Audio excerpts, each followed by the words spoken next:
we're at 6:31 p.m. I want to respect everyone's time. Thank everyone for coming out tonight. Welcome you all to the November, arguably 2022 Dorado Hills Area Planning and Advisory Meeting. I'm the chair, John Davey. Over here, another John, our vice chair, John Reslier. Tim White is traveling. We're perfect for things like this. I'm looking to see if Brooke is in yet. I don't see Brooke, but she sometimes rolls in a little bit late. So that was just fine.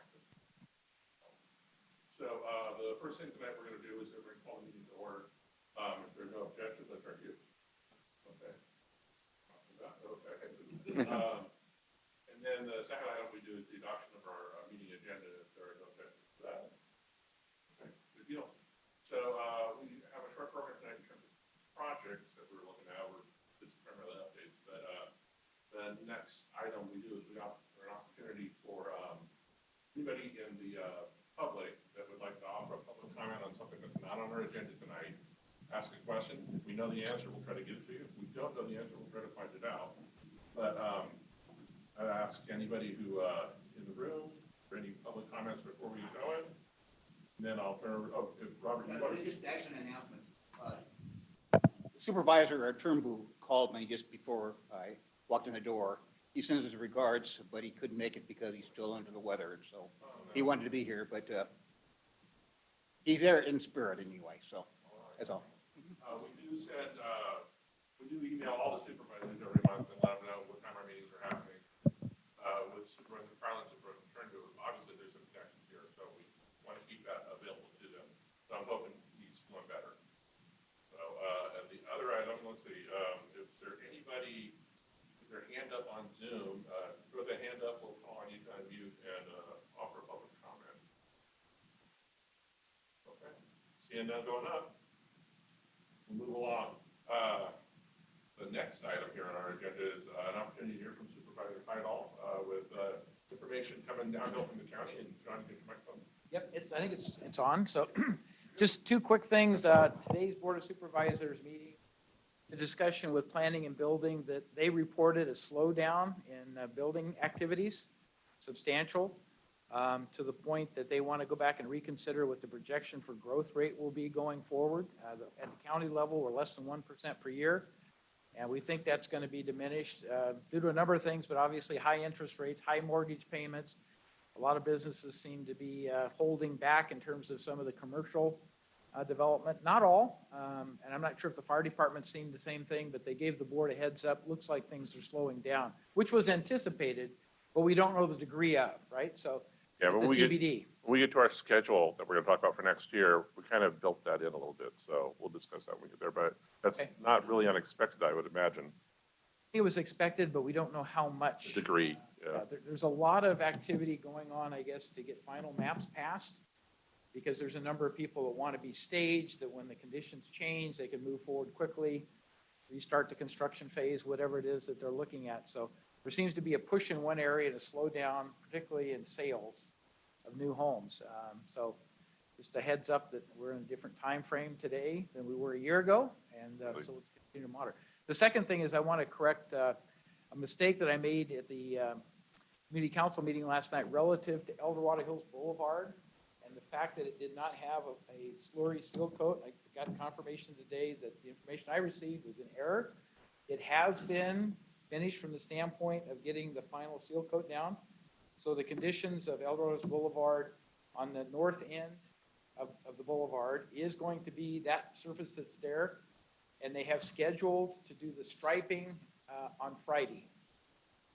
And they're anticipating it may take more than one day, which means their expectation is, this is DOT when I say that, DOT's expectation is they would finish on Saturday. So just a heads up, there may be a Friday and Saturday slowdown in the traffic flows on El Dorado Boulevard to get the striping completed. But that will complete that end of the project. Recognizing that what was done at Saratoga on that end was a total reconstruction of the roadway, much smoother roadway, and that's due to the higher traffic levels that are there. So that's where they started. I was told that if we had done all of El Dorado Hills Boulevard to that same degree, it would have been another $10 to $15 million. So again, it's a case of how much money do we have?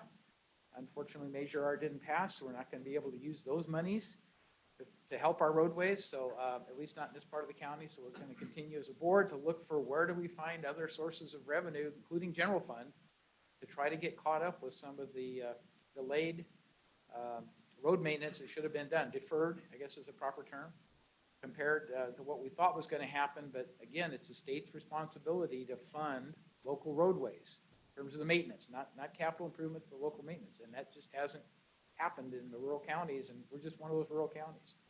So I just wanted to correct it that there's no additional work to be done other than the striping on that part of El Dorado Boulevard. I would say in future projects, I don't have to go all over the day. Can't tell what lane they're in.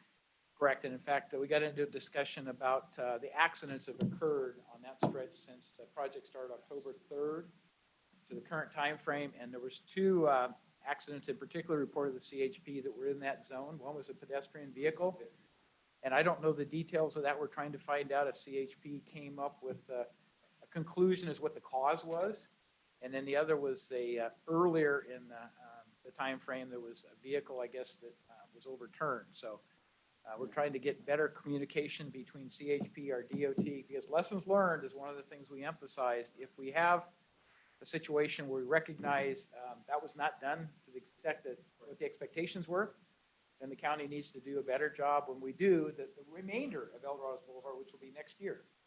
So the plan is to do the southern end all the way down to where the improvements have been made beyond Saratoga, finish that whole stretch.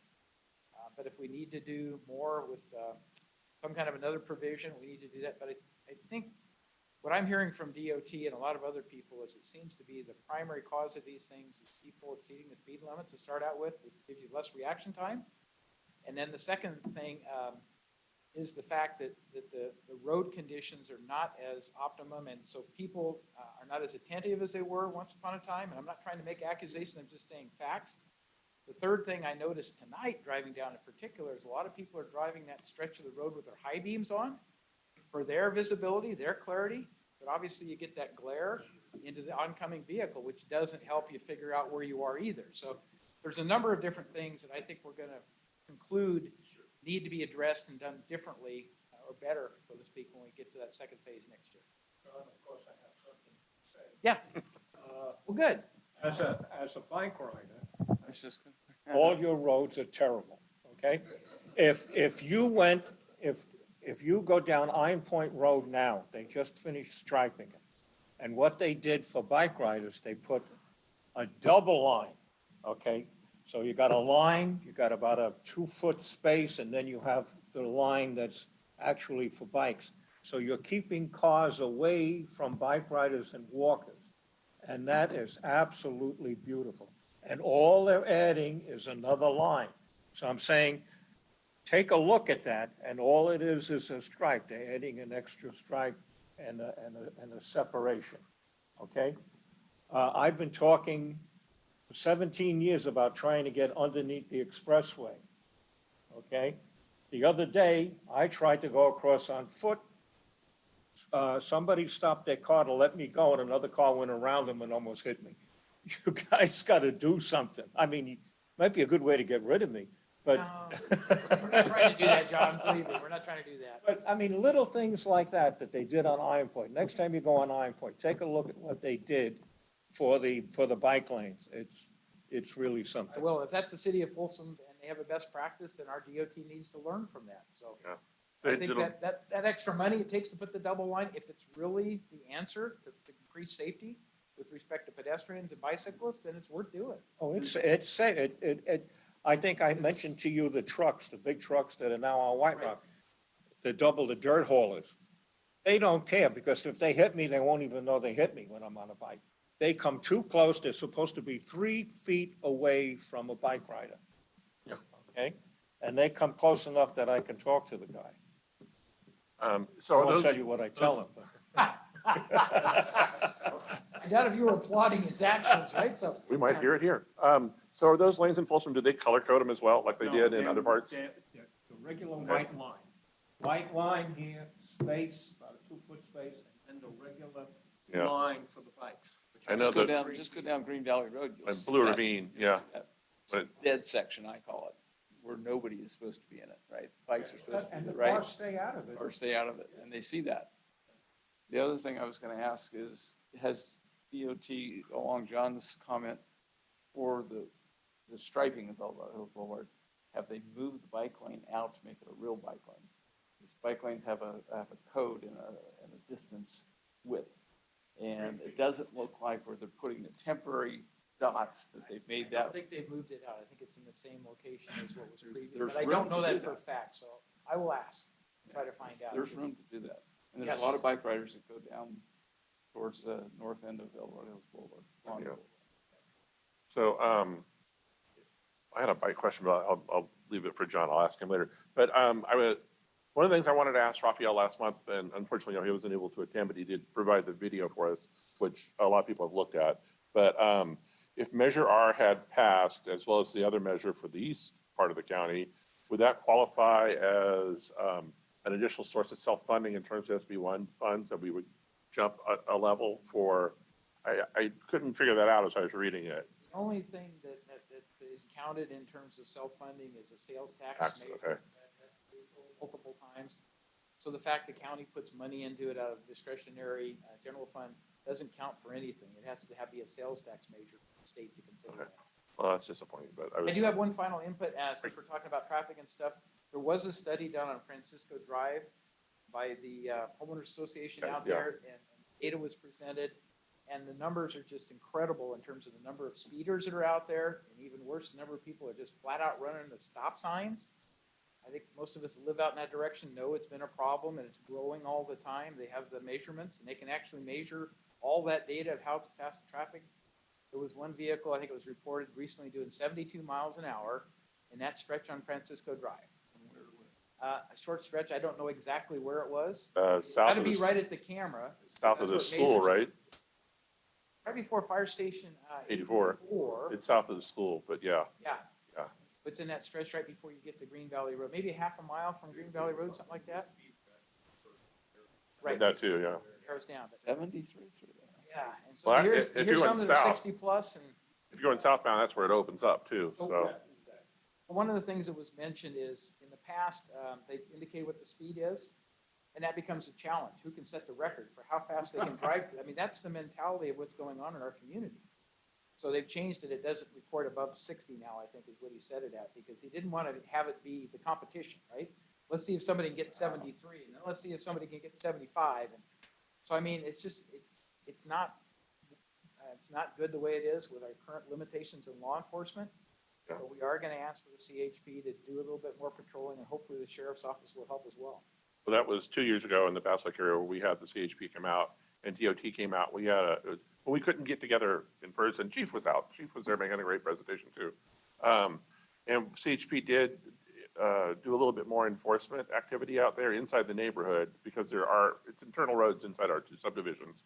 So the problem's us, right? It's not, and that did seem to slow it down, and they were out there again, I think about 3 weeks ago. But until that happened, and people were putting yard signs up, everyone saw those, until the CHP was there and you see people getting tickets, it didn't change. So, and we, right now in stop signs, we're seeing at Silver Springs and Bass Lake, the southbound Silver Springs, people don't stop. They just drive through. It's not illuminated at night. And so if you're just driving through, but you know, the deer, the kids, people going into the park, into the lake where they're not supposed to, but, so people are running through that, and then the turn lane, that's just paint. We're still talking to DOT about closing off the turn into Madera, which people get into that, and it's 2 turn lanes together. People drive through that as people are trying to come in. So, yeah, striping might be, I know it's still a maintenance item too. Once you put it down, you still got to maintain it, so there's costs, and that's probably, that's. 2 lines versus 1, it seems like if the machine can do it at the same time, Yeah. that's perfect. It's a little more paint, right? Otherwise. the Well, that's what time, we everything else said, is- but apparently that's not in the budget, so. Oh, yeah, budget's another factor, yeah. I don't know what's in the budget. A lot of things. Road fund? To be quite frank with you, I was amazed at this road sign that they have can collect all this information. So it's not a regular sign that they have. It's a radar sign, and You it know, does, It's an amazing Yeah. sign. Radar sign, but it has a software capability to communicate via the internet. In fact, the person that's doing the monitoring is actually gets an alert on his phone. When Yeah. somebody exceeds, I think, 60 miles an hour, he gets an alert, right? So you can trigger it to respond to certain circumstances so that people are made aware of it. But he also advised us that no one other than an authorized law enforcement officer can stop or cite or do anything about it.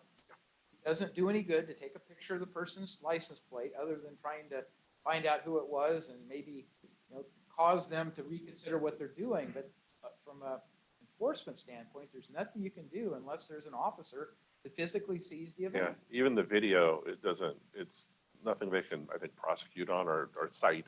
But Officer Brown has said in the past that, they're willing to go if they have a license plate, especially with kids, they'll go and have a talk. Yes. So that it might be deterrent enough that, boy, that'd be a lot of people to talk to.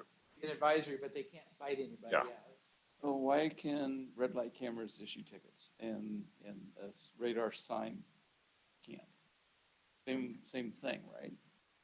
It has to be passed by the local jurisdiction to have a red light monitor that reports back the data, and that's being challenged in the courts pretty severely. Again, yeah. A number of cities in particular that backed away from that policy because of those legal challenges. So I think the difference is that the local municipality has authorized that, i.e. it can be the city of Folsom. I know the city of Citrus Heights had that for several years, and then they pulled it back. Because I guess the number of complaints and other things, they took it away, because I guess they didn't want to spend all their time in court, so. But yeah, I think it comes to local jurisdiction, and in this case, the county, I can't see, would try to do that. Because the CHP would have to enforce it. Exactly, and I can't see the CHP wanting to push for that to happen either, so their job is pretty big already. Just a comment. White Rock used to be 45, I think. Then the county bumped it up to 55. And you have all these seniors coming out of White Rock, and that road is doing 55. So we spoke to DOT, and we said, how did you come up with 55? Well, you know what the metric is. Yeah. They look at how many people, the fastest people go, and then they say, okay, everybody's doing 90, so we'll set it at 55. The 85th Okay. percentile rule, It's- which is passed down by the state of California. It's ludicrous. Yeah, I agree. Okay? The inmates are running the facility. But there is recent legislation that provide more flexibility, because a local jurisdiction, I think, can reduce that speed limit from the 85th percentile. I think they came up by 11 miles per hour legally. So there is some flexibility now if those things are challenged. And there's a number of roadways we need to go back with that new law and determine how its applicability is in El Dorado County. Yeah, we talked about with Saratoga, we explored that early, last August, when they did the speed study there, and then it went to the, I've never named it, what's the traffic advisory group that, CHP, everyone's involved, the county, but, so the max that they measured for speed was, I think, 50 on Saratoga right there by Pioneers in that area. But they also took into consideration the sightlines, the road, the grade, and they were able to get it back down to 45. But yeah, if they measure again in another year and people are doing 60, it could go back up to 50. Again, despite what it's posted at as a speed limit, it's the enforcement that makes a difference. I mean, Yeah. you can put anything out there in terms of a speed limit and try to lower it, but without the enforcement, people don't change their habits typically. We'll get you a whistle. So, well, are there any questions other than traffic and bikes for John? That was much longer than I thought it was gonna be, but anyway. Yeah, I know. Well, that happens once in a while or monthly. So I don't see any hands up on Zoom, so we'll go ahead and move along. Next item we have tonight, we have guest speaker. Deputy Chief Fields is here tonight. It's our new fire marshal, and I've been bothering chief and chief for probably, I don't even think you had your intake papers signed. And I was like, hey, can chief come and talk? So we haven't had a presentation from the fire department, I think, since 2018. I know we had one in 2017. So it's been a while. So we appreciate you coming tonight. It's a long day for you. You have a discussion we're going to have here about the plan review system, some changes that are in place. And thank you for being here tonight. If you want to do your screen share, I think you're enabled to do so. If you're not, let me know. Doesn't look like it. Well, I'm going to click away recklessly. Let's see, are you in the, let's see. Oh, I don't see you in the, there you are. Hold on. You know why? I didn't promote you. Hold on. You're going to be asked to step forward. I was too much jibber jabber from me. So there you go. Oh, perfect. Thank Now you you. should be able to. Does the host has disabled screen sharing? The heck I have. Um,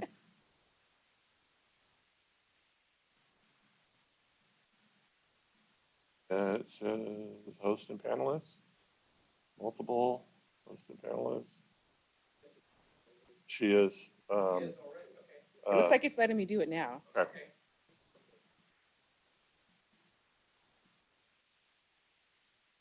Yay. Oh, do I? I have something to say. Imagine that. Feel free. Well, thank you so much for inviting me to be here. Thank you much for stalking my chief to have me be here. It's interesting to know that we haven't been able to speak to you guys in quite a bit of time. So it's nice to be here to talk about what we do in our division, the services that we offer, and kind of how things are moving through our division right now. So thank you.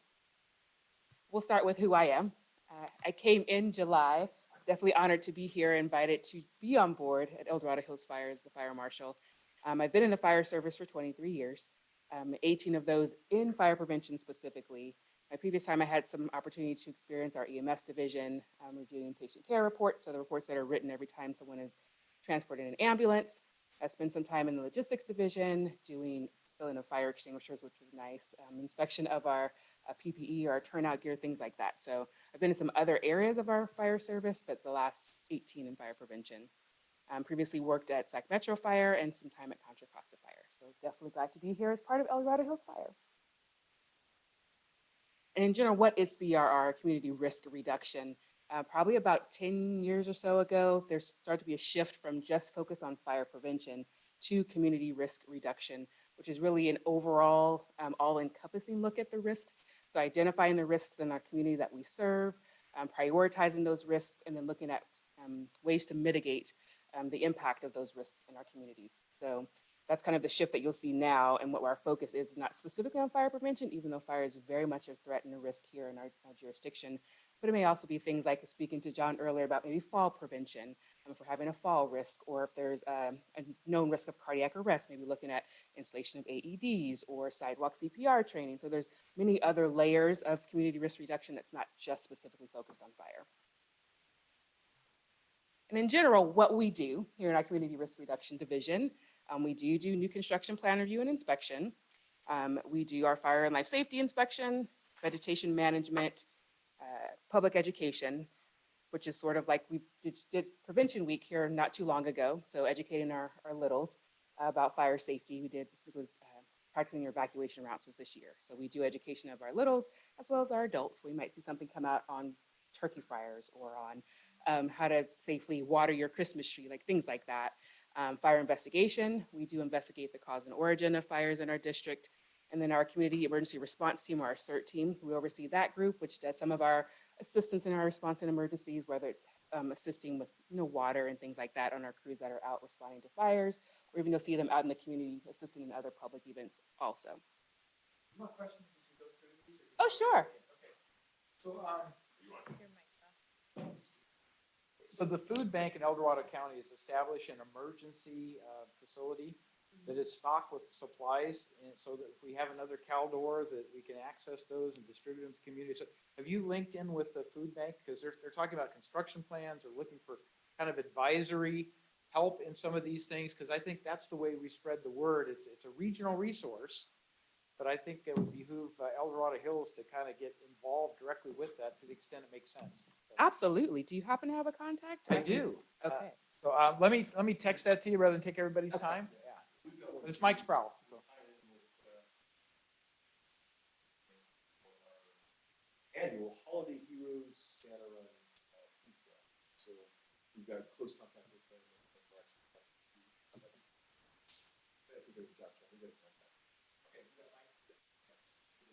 I was like, you got it. Thank you. This is my team, a wonderful team that I have here.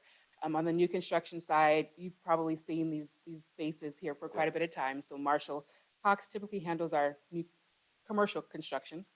Casey Ransdale handles our residential construction.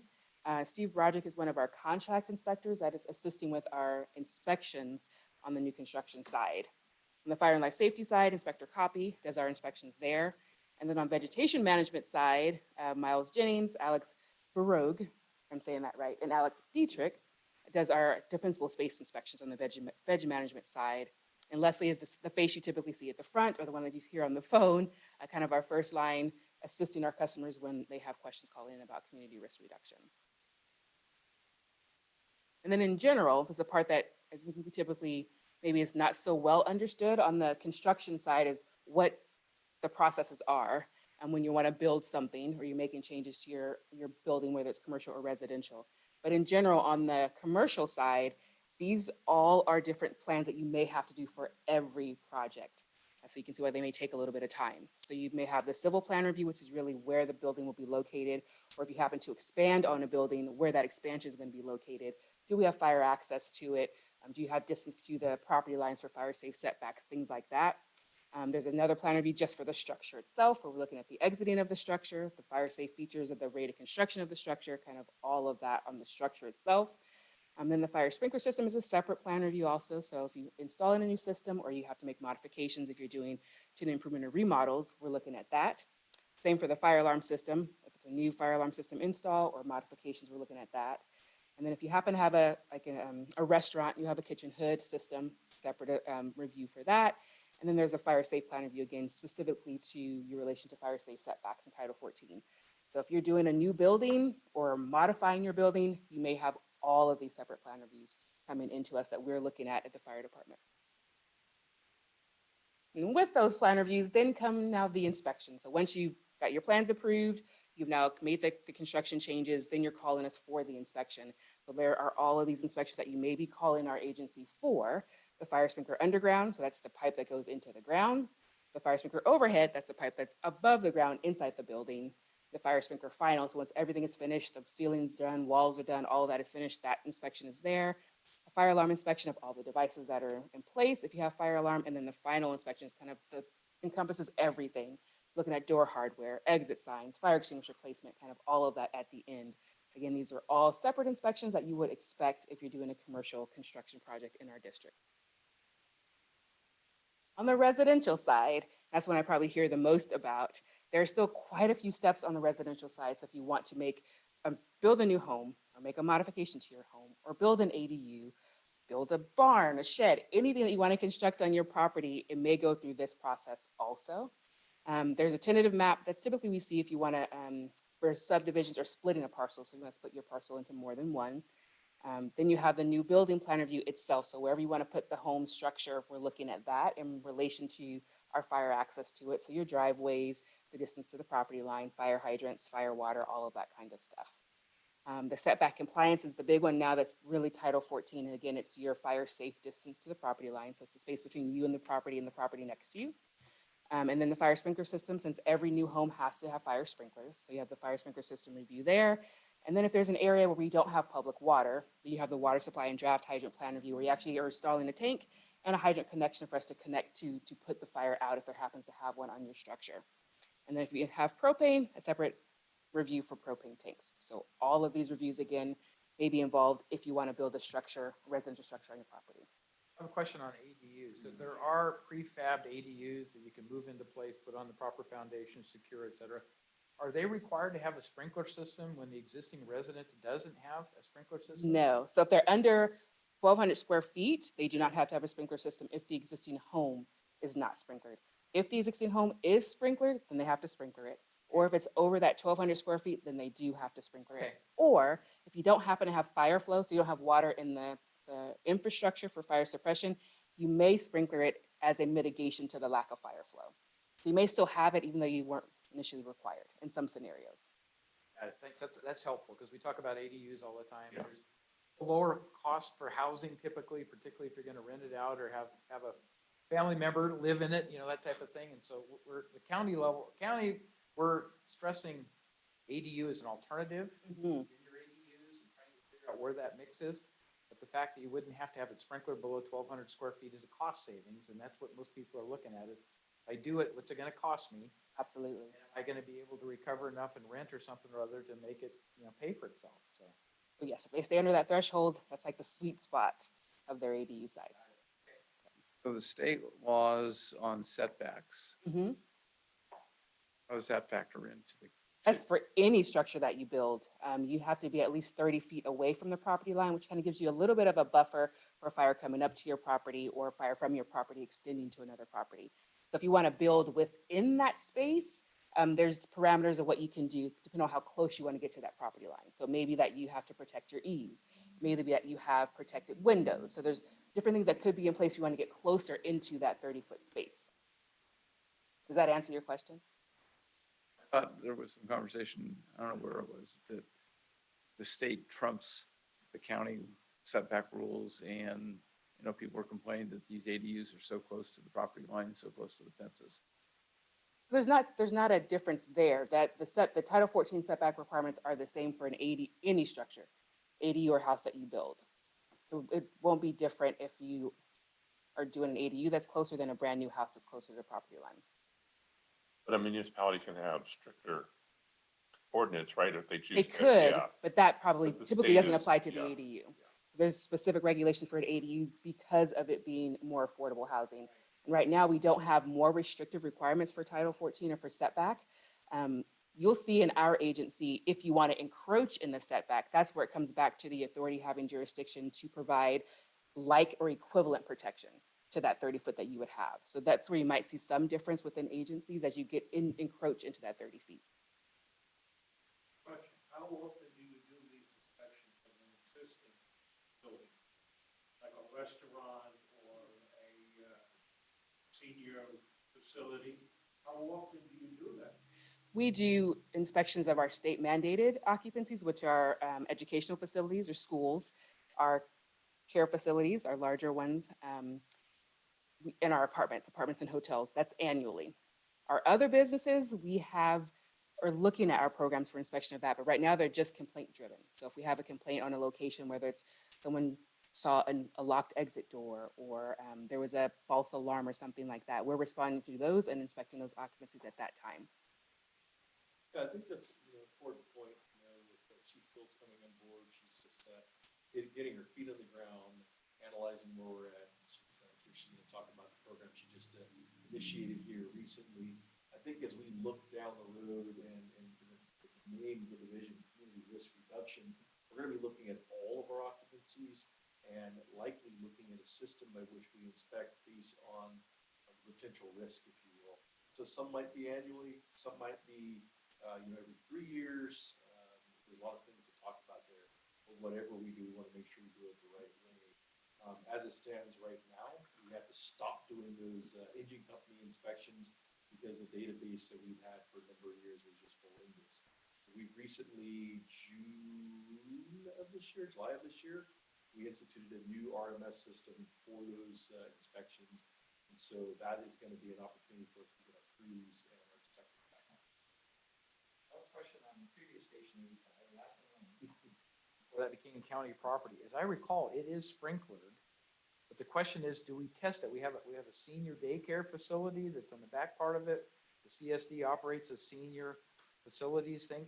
Does that get tested on a regular? Because I can imagine those pipes have been in there a long time and they tend to corrode and the water flows are reduced. And how do you know you're getting sufficient flow through a sprinkler system after 30 years? I would say all fire protection systems are required to be inspected annually, and it's typically by the fire suppression company. So a licensed C16 contractor will inspect the fire alarm systems annually and the fire sprinkler systems annually. So, and they label the riser with their testing every year. And the event that they come across an error or a system that has something that's not operational, they are required to notify us as the fire agency. We will receive that as a complaint and go out and follow up on that structure.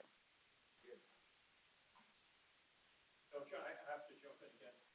When I visit, I'm a volunteer officer, when I visit facilities, I go into the kitchen. All right. And I go into the kitchens to make sure there are no harmful chemicals that are where food is, but I also look at the hoods and I look to see if they're clean. Mm-hmm. Okay. And when somebody tells me, so how did you clean your hood? You don't have a stamp on it. Oh, Joe cleans it every month. I said, oh, the whole 2 stories, he goes up. So, I know a little bit about that, all right? So I can Yes. give him a hard time about it, but I can't enforce anything on that. You're more than welcome to let us know if there's something you come across that you'd like us to educate the building owners on. Some of back to the residential construction portion, in addition to the plan review, there's some additional documentation that's also needed that can take some more time. The fire flow letter is a big one. So if you have public water, you're in the regular infrastructure system, you'll need to go to EID to get a water flow letter that tells us how much water is available in that system. Because every area based on topography, the amount of water is different. There's a certain amount of fire flow that's needed for firefighting operations based on the size of your structure and the construction type. So that is a separate process with EID. The fire safe setback exemption, like we talked about before, if you want to come in within that 30-foot space, you're giving us an exemption request saying we're going to come into that 30-foot setback and this is why. So it's due to topography, something like that as to why you're coming into the setback space. And then you have to actually do recorded covenants for that space. So it really is so that the requirements that are put in place, whether it's rated windows or no non-combustibles within 5 feet, whatever those requirements are, they move with the home as they're sold. So that if you sell the home, the person who's now buying it now knows they have to keep that up and those areas stay maintained. So that's that restrictive covenant that's recorded, a separate document. And then the water use agreement is also another document in the event that you have to install a water tank and hydrant where there's no water, which allows El Dorado Hills Fire to utilize that water tank in an event or in an emergency. And in general, similar on the inspection side. So you have all of the plan review portion, you do the construction, call us, you have all of these inspections that you're looking forward to before you're able to occupy your home. So again, the fire sprinkler underground pipe that we're looking at that, the fire sprinkler overhead pipe in the home, fire sprinkler final, the water supply tank and draft hydrant if you happen to have it, the propane tank if you happen to have one of those installed, and then again the fire final, which is looking at everything, which is our access, the address, kind of those kind of things on a home. Then the fire and life safety inspection side, kind of we talked about a little bit. Those are our state mandated occupancies, our schools, apartments, hotels that we're doing annually. The complaints that we receive, whether they're internal or external, because our fire crews may respond and they don't have working keys to get into a space. We're responding to those. Like I said, for the external, if someone runs across a locked door or something like that and they let us know. We're inspecting spaces for a business license. If they want a new business license, they're going into a new space or making changes, we will inspect those as well for a business license. And then the vacation home rentals, we are inspecting those locations that want to be a vacation home rental or are renewing their license for that. I know there's discussion about requiring sprinklering perhaps on all vacation home rentals, even though to date they've kind of been grandfathered in, I guess, depending upon the year of construction, et cetera. Has there been any discussion locally about, the concern of we don't have a lot of VHRs on the west slope, but is there any, starting to see a few. Has there been any concern expressed about whether or not those VHRs should have that requirement for sprinklering, even though they were somewhat grandfathered? There hasn't been on the fire prevention officers group, which is typically us, Cameron Park, El Dorado County, Diamond Springs, some of our neighboring agencies. I thus far haven't seen those locations as a higher risk where we're having fire activity that would lead us to the need to do an ordinance to retroactively install fire sprinklers. So we haven't seen that as of yet.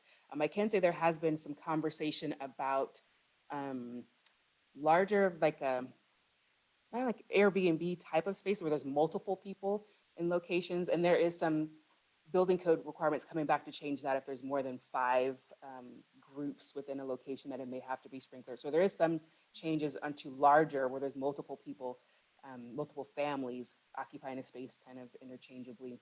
There's talk about that, but that's coming from the state level and the building code level, not necessarily from the fire prevention officers. John, is that something you've heard about our existing? Not so much on the west slope, it's in Tahoe that the concern was, because they have a lot of VHRs, obviously, they're converted homes that have been expanded and other things, and I think in a lot of cases, they weren't required to put in sprinkler systems.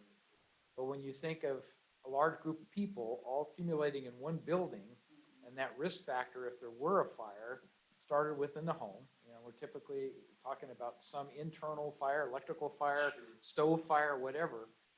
Should it have that provision with that many people at risk?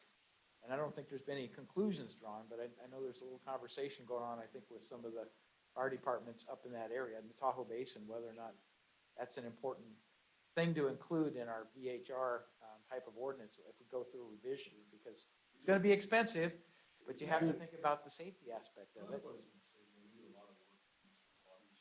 Yeah. They're actually, and whatnot, and, I mean, that would be devastating to that market for facilities, a lot of folks. You look at new construction, they're about $1 a square foot. Right.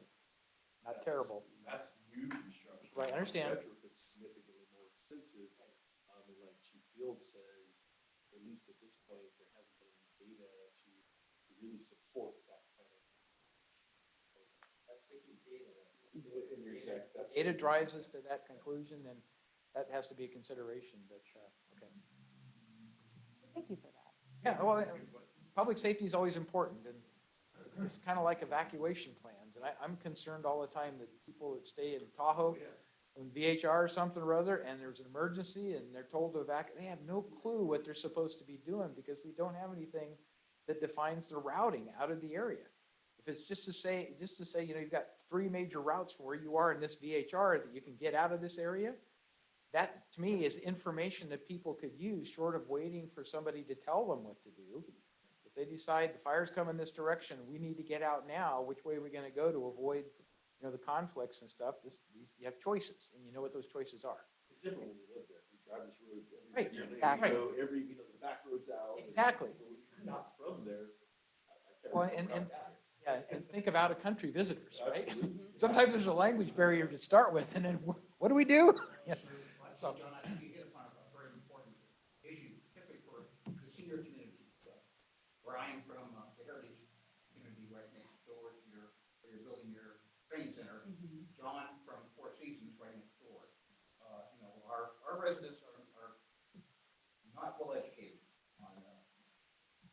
on exits, evacuation issues, and anything that could be done to increase that education level would be most helpful. Oh, definitely. Especially since we're surrounded with a lot of wildfire incidents. Mhm. Exactly. But definitely, we can, at any point in time, come and have conversations about general fire safety in the home, and then what to do in the event of an emergency. you've been asked by Heritage, you know, Lennar Heritage community down there to talk to them, because there are a lot of transplants. I mean, that's the bottom line. They're coming from other parts of the state, other parts of the country, and they've landed in a really good place, but in the event of an emergency, and I'm talking about a major type event, I'm not sure they're adequately prepared to know what their choices are. Not as of yet, but we definitely can do that. Okay. We definitely can do that. That would be an extension of your services and the rest of the department to go down and kind of educate and inform or whatever. But, yeah. Absolutely. Okay, good. Sean, even more than that, you know, all of your senior facilities, the assisted living facilities, I don't think the people really know how to get out of that building. Okay, especially at night. At night, the staff is down to, I think, 2 people. One of them has to be awake, okay? And the, and the boss is on call. That's the law, okay? So you got 45 people, and you got one person who's there and another one's sleeping someplace. How do you get them out of the building? Okay, and you saw that in the big fires that they had, and what was the place down, you know, further south, near the wine country down there, where the people were trapped in the buildings? All right, the executive director came and took 4 people and left. He left the rest of them there. And then they blamed it on the relatives who came to take the people out. They said they didn't take them out correctly. I don't think the people are really trained to get out of a facility. Now, I've asked this question before. How do you feel about fire drills in an assisted living facility? I will say, just to answer that, they are required to do them. They don't do them here. So when we are doing their annual inspection, we're looking for those records.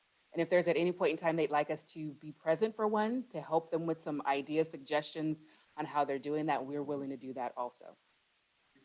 The people came out to Oakmont to talk about their fire plan and everything. And I tried to convince the resident council to have a fire drill.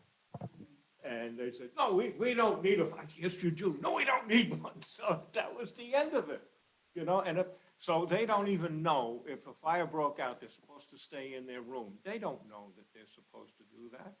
All right, that's what they were told, until somebody comes and tells them, you know, we're gonna take you out, okay? We do have an emergency plan when the facility opens up. And we feedback and work with them on their emergency plan. Both of us probably go in and with the motions and they say, this is our plan. You know, today's modern buildings and some of the systems that are in there that help give folks who need some time to get out or to shelter in place, those are the type of things that we need to let people. It might be better for them to stay in their apartment rather than travel through, you know, a common corridor that might smoke building. My contention is if you never have a drill, you don't know what to do. I agree. Okay, so whether part of the drill is to stay in your room till somebody tells you to come out, you practice it. No different than the schools. You know, yes, Exactly. I ran a school, so I know, I ran a school, and the first time I did it, and I'm counting the classes coming down, I'm going, we're missing a class. Well, they were all the way down at the end of the building, and the fire alarm didn't work. Oh, They didn't hear the alarm. That's why you have to have a drill. right. Change the scenario, it's an earthquake and not a fire, right? Which a lot of people say we're overdue. Is there enough coordination with the county to know how you would evacuate 60 people who basically don't have their own transportation out of a facility like Oakmont in a short order? I think that's a great offline conversation. You know, we're looking forward to, like, talking now, talking about Okay. what that looks like from the OES perspective. Yep.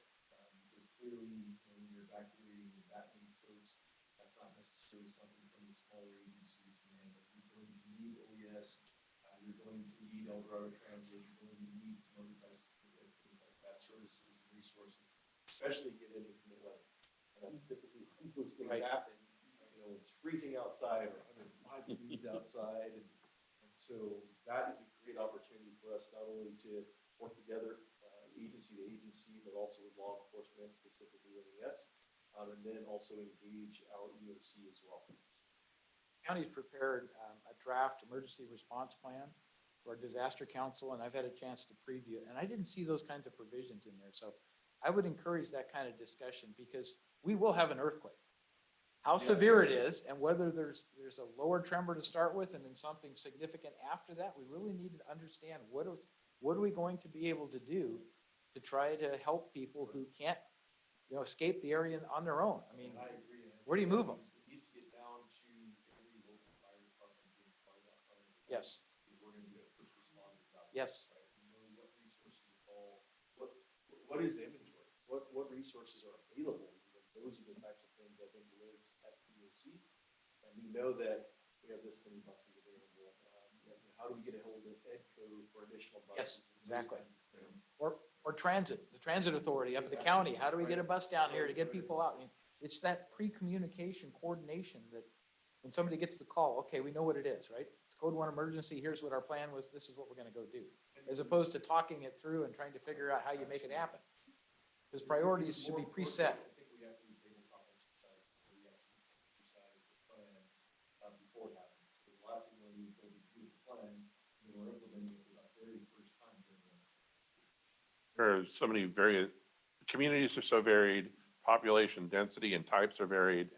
The road circulation network, a lot of challenges. So, yeah, and you're right, local, probably more familiar with the challenges, but resource-wise, what can be available top-down from the county? And I just want to add a little levity here.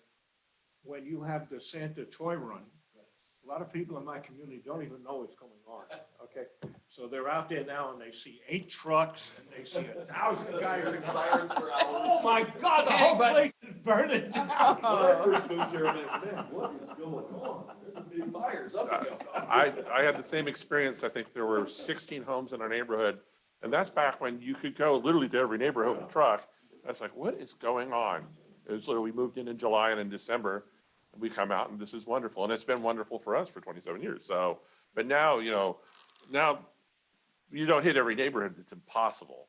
You go to the Santa stops. That's where you collect food and toys. And so hopefully you can get the message out internally, right? No, we're nice to the people in the fire department. They come with the ambulance and take us away.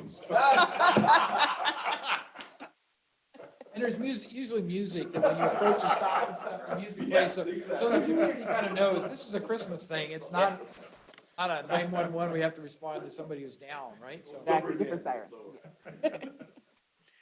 I'm sorry, and I'll continue. We keep stopping you, sorry That's about it. okay. On the vegetation management side, like we spoke about before, we have our defensible space inspectors that are doing defensible space inspections. So that's up to that 100 foot, from structures. Vacant lot inspections, so cutting down the weeds every year on vacant lots, at least making sure that that's done and doing the inspections for those. They're actually working on doing the wildland urban interface fire safe plan. So overall, when there's a development, what that looks like for that whole development. What they're doing for their open space, kind of all of that. They help work on that. And then the public education piece, so they do wildfire education. They do tabletop exercise to show people some of the firewise assessments in communities, like what it would look like if you do defensible space or home hardening as fire comes through that space. So they're really helpful in that piece. So if there's anyone that's interested in that piece, do let me know because they can show you what that looks like too. And in general, just this is like the plans and mills for 2022, all at El Dorado Hills Fire. As Supervisor Heidel mentioned, there has been a little bit of a drop. So like last October, we were down to 87, whereas months before we're at 105, 127. So we're starting to see a slowdown on our side also. But overall, for the year so far, we've seen 1,035 projects submitted to El Dorado Hills Fire. So quite a bit commercial of and residential, right? commercial and residential. Yeah, all coming into the department for review and inspection and approval. Then our new program, which is called GeoCivics. So when you go to the portal now or to our website now to submit plans, it takes you directly to that GeoCivics portal.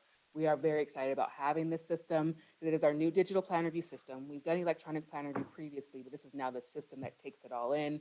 It's the intake system, the review system, kind of all of that.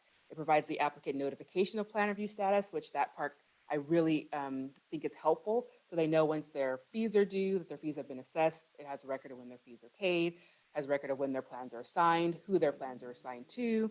You can communicate back and forth with that plan reviewer. So kind of when your plans are approved, all of that is in that system. And that communication goes back and forth to help reduce some of the calls up front to make sure that our applicants know what's going on with their project as it's happening. We have a checklist that's set up that gives information so that hopefully the plans come in complete. So it asks questions about, do you have your C16 license number on there? Does it show where your property lines are? Like kind of gives them a checklist on what needs to be on their plan so that the plans come in complete to assist with the review. Again, like I said, it allows communication between the applicant and the plan reviewer. So if they have questions about their plan review or question about their comments, they can do that back and forth. And there is a trail of all that correspondence. So if they forget, they can go back and be like, what did they tell me again, or back and forth. And it's actually helpful for us also if one of our reviewers is looking at it and that reviewer now is on vacation. We're like, well, what did they talk about? We can go back and see that correspondence also. The applicant can invite other project disciplines. So if there's an electrician that needs to look at maybe exit signs, they can invite them to their plans and they can submit stuff on their behalf. Same for any of the other disciplines, it's fire sprinkler or whatever. They can have that interaction that comes directly through the plan review portion. So they don't have to have them come in and do something separately. It's all one package, and the applicant can see when that information's been turned in or not. Extend that applicant or a company has access to all of their projects in one place. So if you have like a larger development like Lennar and they want to see, well, what's the status of everything I've submitted to El Dorado Hills? They can see all that in one place. So that's helpful too. And like I said, there's a record of all the communication. So we're really excited about this program. Again, it helps us to communicate with our community and our applicant about what the status is of their plan review, helps us to get complete plan reviews and to expedite our actual review and approval of the plans.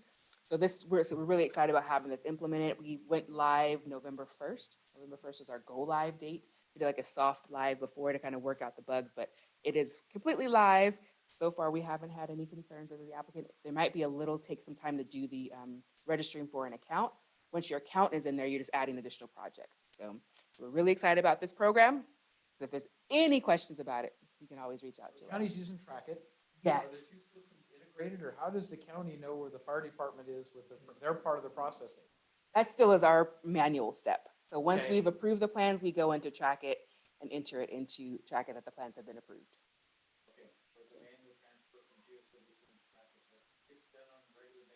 It does. So it's once we, Planners know where we are. yes, once we approve a set of plans, we approve it in Trackit. So there's not a delay in the applicant being able to pick up their permit to move forward with their construction. No problem. The biggest piece of this, and this is, we can't understate how important, how important this project is to us. And just the sheer number of phone calls. So every time somebody calls a check to status of their project, somebody's being pulled off of somebody else's project. So that's been tremendously disruptive, if you will. Even a number of emails, because everything's been going back and forth by email Now you're previously. lost in emails. You're Well, 10 and- deep or 20 deep or 100 deep, and then all your phone, your voicemail is full. And now they have text messages, you had, folks showing up on inspections, because they found out where the inspector was, and they're like, whoa. It was really interesting for a while there. The other thing is that this system forces the applicant to read the checklist and actually submit everything that's required in the checklist. That was a significant, positive backlog, because we would have folks look at the plans and, okay, it's an incomplete application. I'm gonna ask for this, and this. So you get one more item. Nope, you're still missing these things, and all of that takes time. This allows everybody to look at everything right away, and get right back to them with everything got submitted. And I think it's training people though to submit better applications. One thing I would add to that too, in addition to the checklist, there's information on there. So we have a residential standard that tells you all of what needs to be shown on your plans and what it needs to look like. So how wide your driveway needs to be, when you have to have a turnaround, all of that information. That is also in that checklist. They can click and see what I have to have. Do I have that? And then they check the box, yes, I do. So it's providing the information and kind of a checklist for them to know what they need to turn in, so that we get complete plans and they can move them through faster. Sounds like a great system, because I think there's some deficiencies in Trackit, that it doesn't do that same level of checklist stuff, because I hear from planners, ultimately, after taking a long time to get to the review, well, you're short these three documents. Well, why didn't you tell me that a month ago? Yes. So I haven't gotten into the details of that, but it sounds like this might be a much better system. I'm not saying we've replaced Trackit with GeoCivics, but we look at the aspects of how GeoCivics provides that checklist, and if you don't have everything there, you should know you don't have an application yet, right? Your application's incomplete. Exactly. That's the part I think that's kind of missing in Trackit, so maybe we can learn something. My solar application, I want to say it was 2017. It was weeks and weeks and weeks and weeks and weeks. I'm looking in and, every, CSD signed off, everybody signed off. I'm looking. The contractor's kind of, we don't have the permit yet. So I had to call and say, hey, I'm looking in right now and everything's signed off. Why don't we have the permit? They go, oh yeah, it's done. You just have your guy come pick it up. Nobody has told them. And when we called to ask, it just depended on who you talk to. So as you're looking at it, it's not siloed with one person working to help somebody with a project, a permit. It's everything you've done is available to anybody who wants to step into it. Exactly. Yeah. And that part is really, I said, extremely helpful. Like, obviously COVID is still a thing. So if someone happens to be off, we don't want the project to kind of sit and wait for them to have to come back, and to be able to have track of all of that correspondence. What did we ask for already? What did they tell us they sent in? What are they doing? And that information has been really, really helpful. I said for the applicant to have the correspondence back and forth versus if the plans are approved, they know they're approved. If the plans are denied, they know they're denied. So they're getting that information.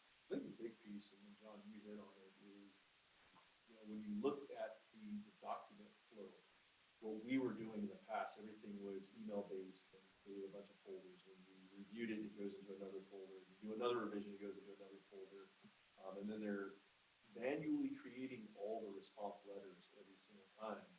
This program does everything automated, all in the background. So as they're reviewing everything and all the comments and the notes they're making on the plan review, it's automatically taking all of those and generates the letter automatically and automatically sends that over to the client. It's been phenomenal. We talked about a time saver. Yeah, sounds Getting like it. caught up, we're reducing that backlog. Our stated goal, the board gave us, a goal of 30 days to return, and we're hoping to get that even down further. It's gonna take some time to get rid of the backlog, and then we're gonna be on track. Sounds way too good.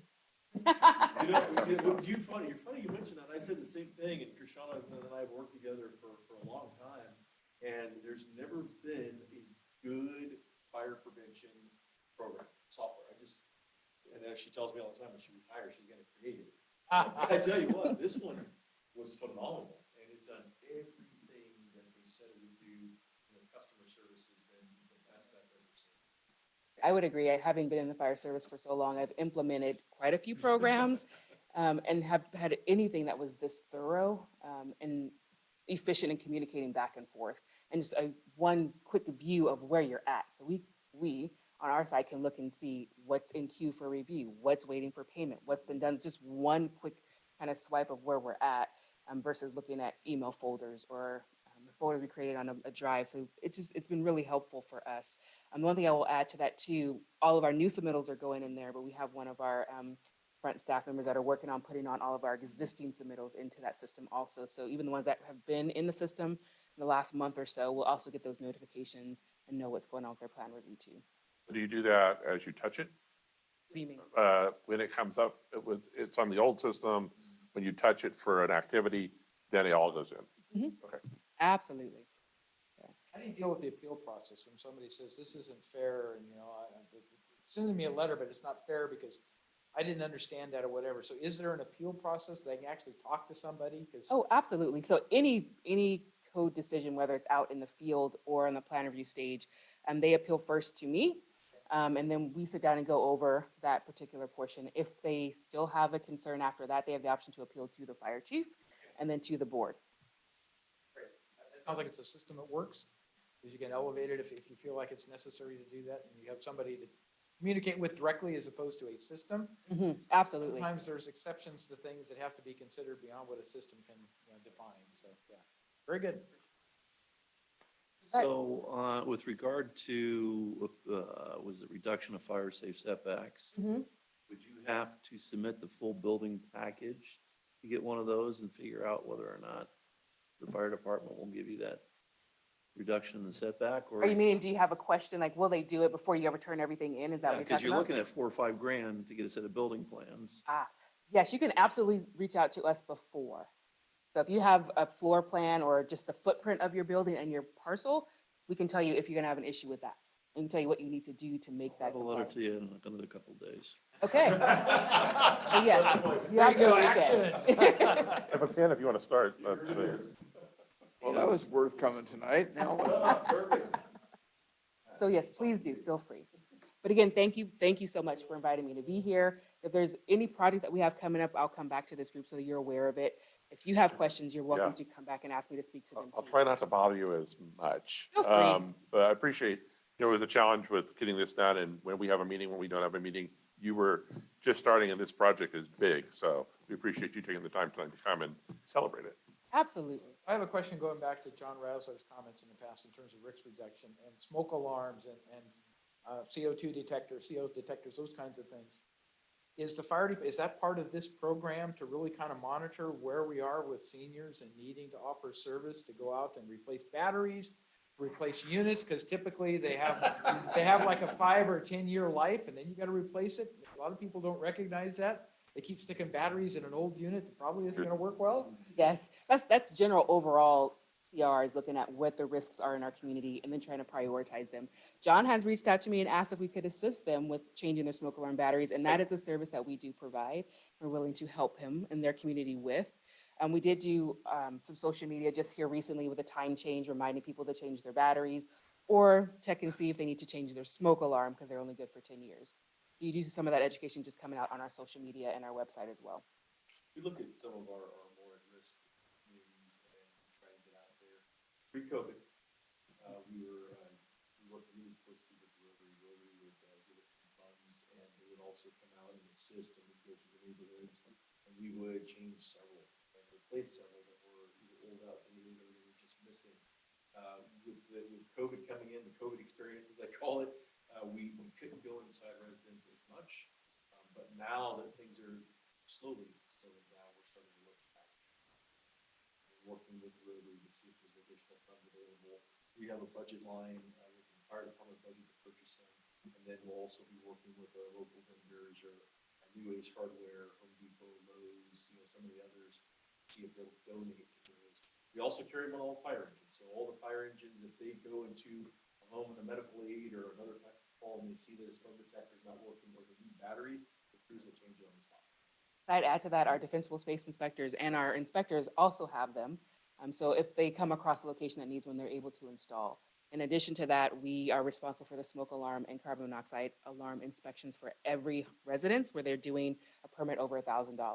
So we're in those homes testing those smoke alarms, and if they don't have operational ones, we have them that we're installing for them. They don't have a carbon monoxide detector, which is the newer technologies and stuff. Are you providing that as well? We are currently, yes. Another major aspect of things when And particularly when heating your home gets to be very difficult and people get creative and they bring in propane heaters and other things, and then people die is what happens, unfortunately. So the fact that you have a detector that will really give you an alert before that catastrophe happens is very, very helpful.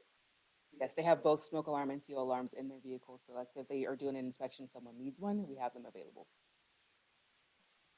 Yes, sir. I've got a question.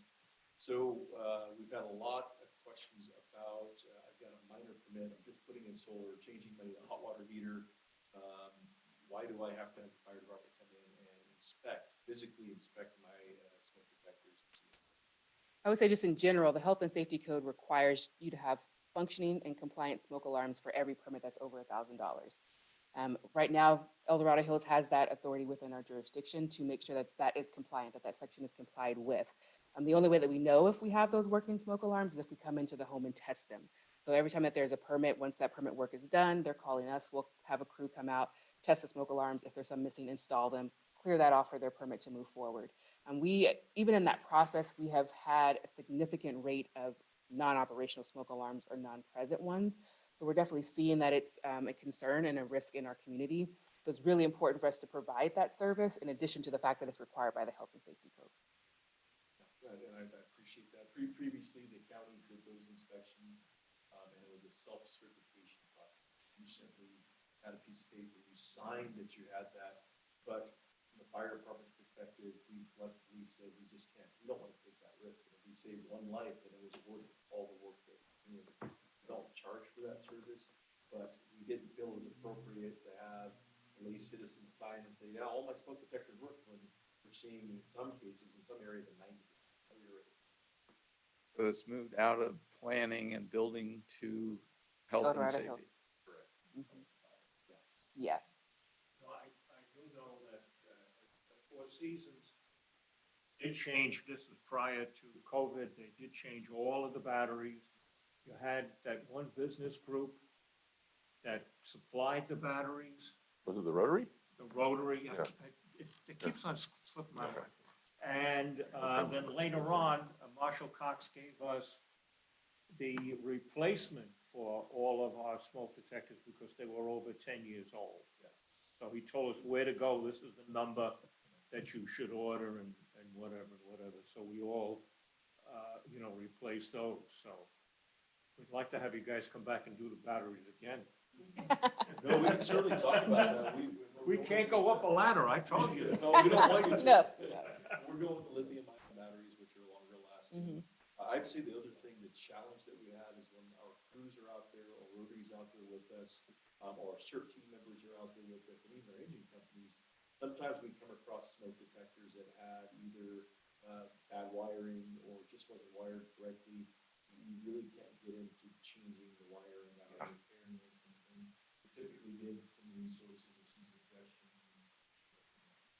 What is the current standard for smoke detectors? You try to put them in every bedroom and every major living space, or just major living space, or? Every sleeping room and every area leading to each sleeping room and on each floor. But not over the Not over the stove. Okay, Yes, yeah. not within 10 feet of the stove. But yes, and then the carbon monoxide alarms is within every area that leads to the sleeping rooms. So if you have one wing of rooms before you get to that hallway, or if you have two wings of rooms, you'll have one at each one. Yeah, that's, in my house, we built it in 95, and, yeah, we retrofitted for the carbon monoxide in the hallway outside all the rooms on the side. So, but that is the challenge, is that the ones that are hardwired, which they didn't used to be, and now they are, for 30 years, is that those connections are different. So if you stick with the same brand, they do have adapters that will retrofit, but it's the brand. You gotta, yeah. Otherwise, you're rewiring. The whole, yeah, well, yeah, that's no fun. That's another permit, so. You need to see us twice. You can always add a battery-powered one and not have to mess with that at all, right? So this is another device on your. They're interconnected, that's the thing. I would say if they're hardwired, they're required to stay hardwired. Wired, yeah. Yes. So my house doesn't have a CO2 combo unit. It's hardwired. It's 22 years old. So we've bought ones that plug into wall outlets. So those still, That is compliant, yes. Yes. Okay. I'm learning. So we're ignoring, we have a few people on Zoom right now. If there are any questions for Chief about the discussion we're having tonight, throw your hand up in Zoom.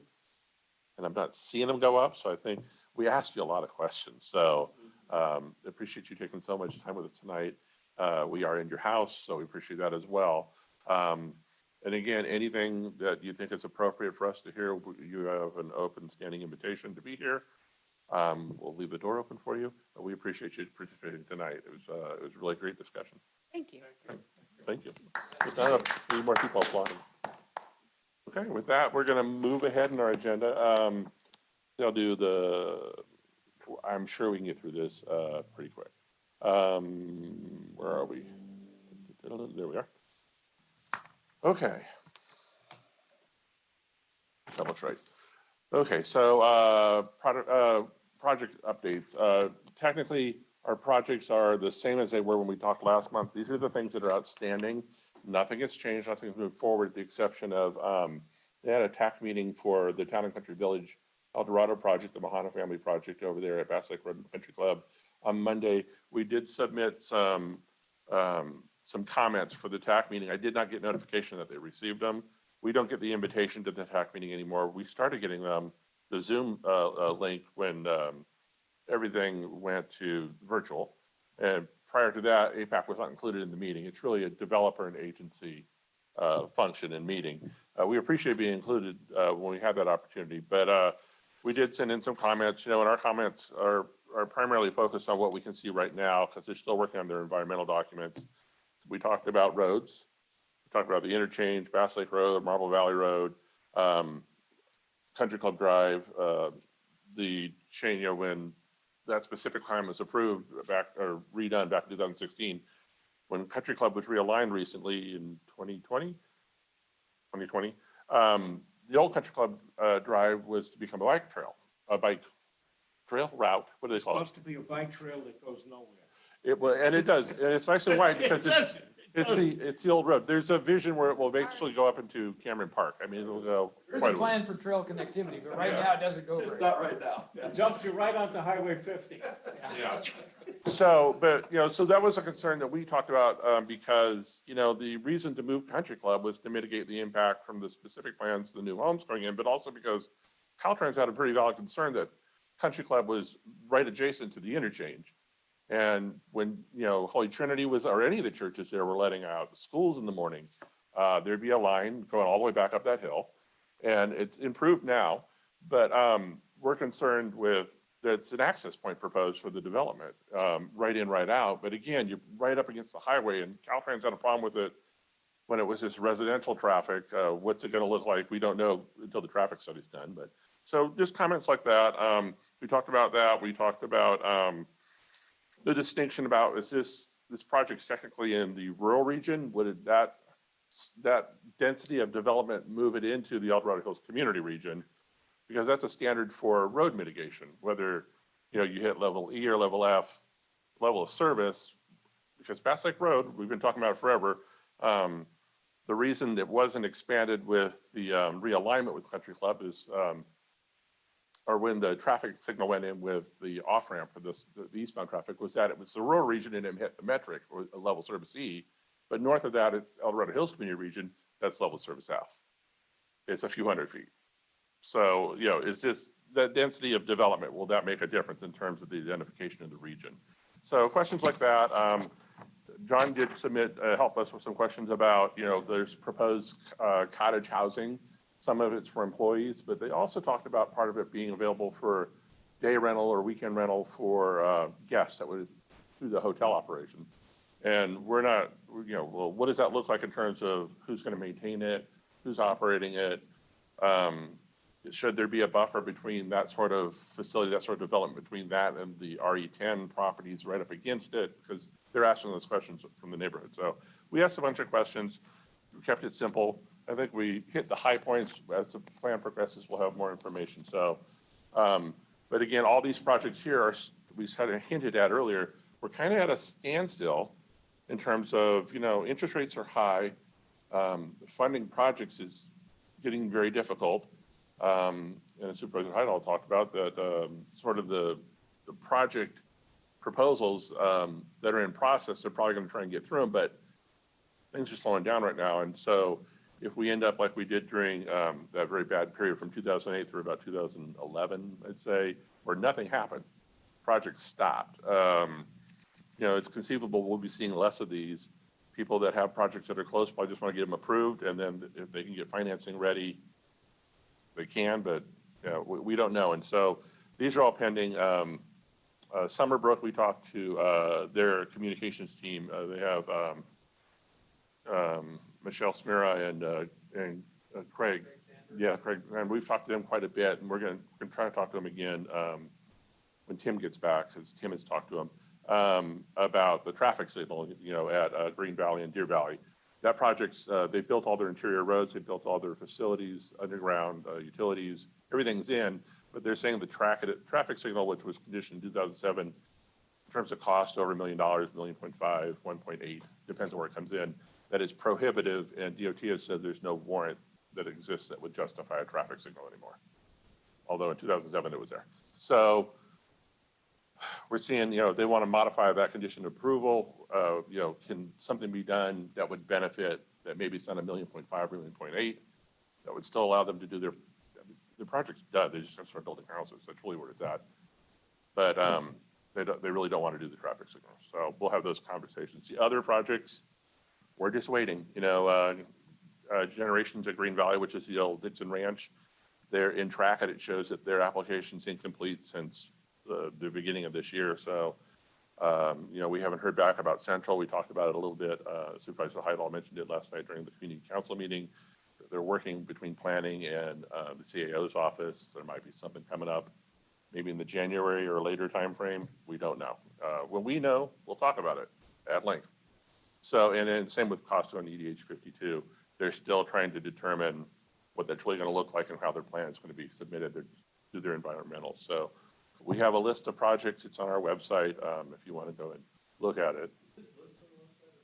It's under current projects, but if you go and you drill down into documents, there's a breakdown between commercial and residential. So This list in this format, though. I want to say this list is in our drop down from projects under development. So, and if it's not, I'll update it. So somebody come and remind me. Down in Country Village, they still looking at a septic, large septic system, or are they? I'll say, in the TAC meeting, it's still a proposal, so they're trying to go both ways. They're trying to So figure out I wasn't both in the ways. TAC meeting. We provided that input, but yeah, and I haven't talked to them for a while. So hopefully we'll hear from them. They're very generous with their time in terms of coming out and soliciting. We've been over there and looked and listened to the presentations, but they did a lot of reach out to the community asking, hey, what do you think of this? Because it was a lot bigger when they were talking originally, and it's still going to end up being bigger once it's just going to be in phases. So what they're talking about now is, we talked about, I think, 500 apartment units on the west side of Country Club, or the north side of Country Club. That's not it now. It's 90 plus cottages. So it's dynamic, it's changing, and, they need to meet the market conditions. So For the 90 units on the northwest side of yes. Country Club, did they ever address how they're getting people over to the resort? In one of the initial There's conversations we no had, intersection there, there's no light, Yeah. there's no They talked crosswalk. to some of the local churches, and they said, well, if you have a wedding, you can have a bus up here, you bus people down to the resort. that was one of the initial things that they looked at in terms of, if there's a lot of churches right there on Country Club, and where Country Club will be extended over to Tong, that they had a vision like, hey, eventually we're going to have the driverless shuttles. That's something they seriously looked at. And they would leave people with their parking at the churches if they're having a reception at the facility, at the event center. They would just have a transit system in place. It might be people with shuttles buses to begin with, but you're not having as many cars going back and forth. You'll still have cars going back and forth, but. Well, I was talking more about the cottages on the other side for the workers. Yeah, I don't How they know, get across that busy road. There's the diagrams that, we've seen the drawings, but there's They no addressed it, traffic though, survey last I that. looked. There's no traffic analysis yet. So, but we'll talk about it when it comes up. And they're always willing to come and talk to us. So we appreciate the willingness of the applicant to be involved. To be involved here with the community. So. The last thing I had was on Bass Lake Road at Station 86 there. I think think we all just kind of missed it during the development of all the different projects around there. But an emergency streetlight, in front of So Station. in 2016, we were in this room talking about the Bass Lake Hills Pacific Plan. John was on APAC at that time. And we did have that conversation. What would it take for some different sort of traffic control? Yes. And could it benefit the fire station? Could you be a participant in whatever that solution is? Win, win, win, win. And of course, DOT at the time said, hey, there's no warrant for any sort of traffic control there. And, you know, when that road opened, Hollow Oak, when it first opened, there was a fatal accident like instantly. Hasn't been, I'm knocking on the only wood here in the room. We've been lucky. We've been okay. But nothing is aligned there in terms of your facility, that road, and it's a steep downhill. If we could control something there, you'd get speeds down on Bass Lake Road. We need to look at something out in front of the fire station. Those things are 40,000 pounds. They've only got Yeah. cars. And you know, if you're going southbound, it's down and turning towards the station and it's blind. By the time they see you, the fire engine is halfway in the road. And that's even people coming out from Hollow Oak, right? Yeah, they either don't stop and kind of coast it, or they just don't see it. So We're working with DOT on that. that would be fabulous.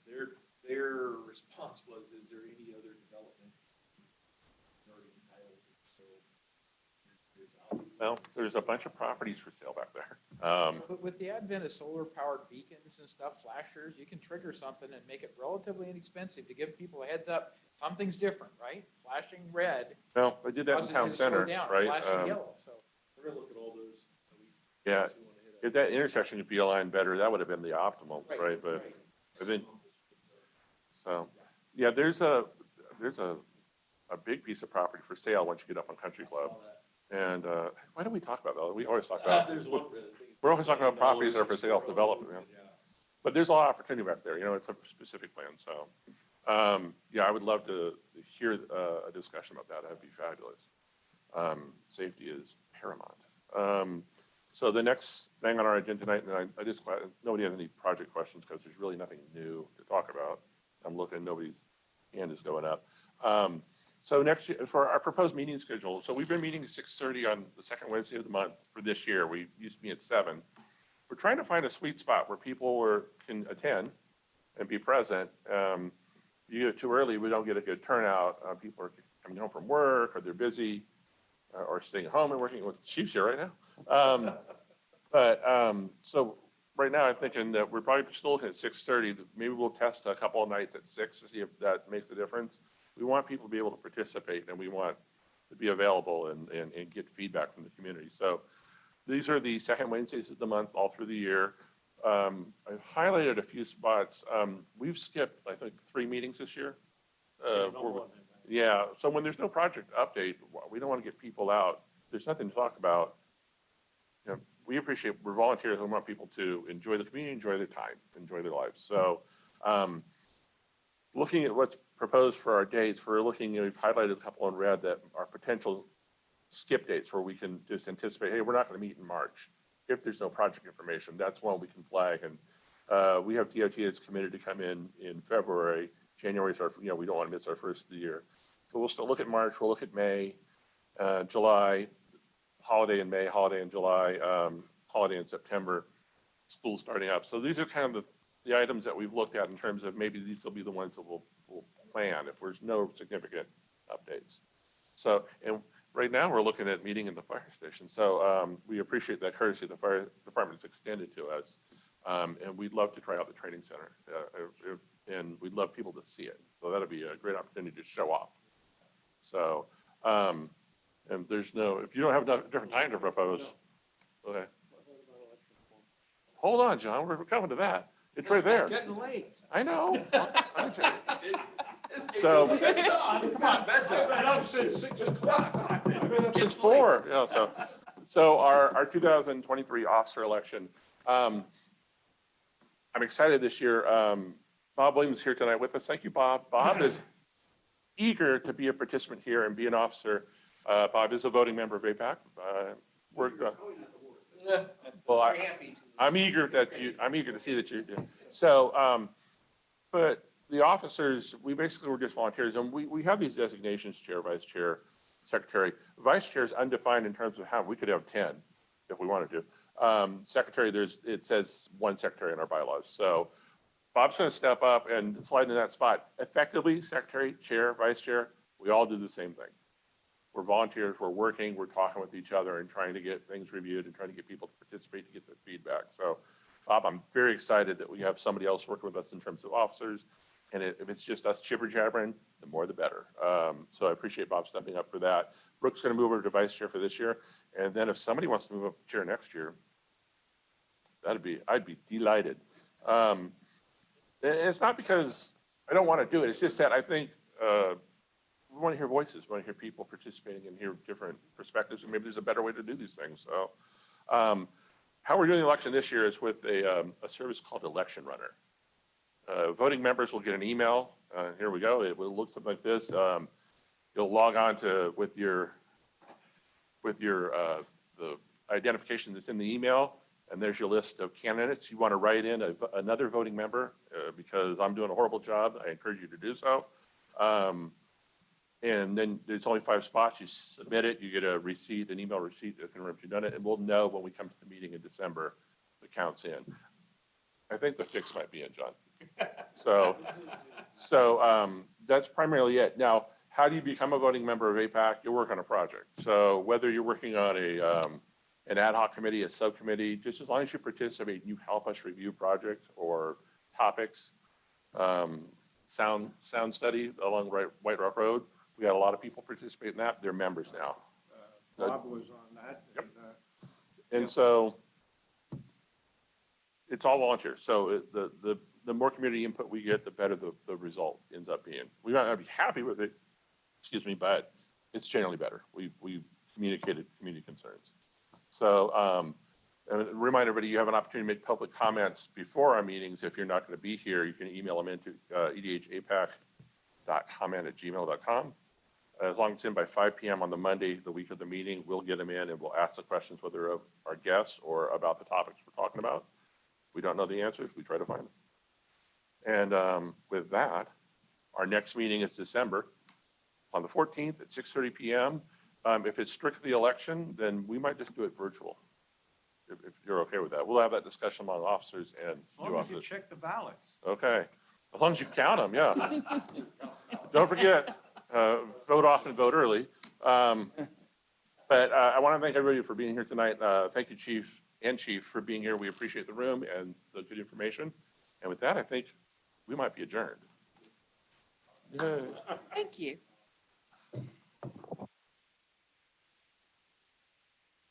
So.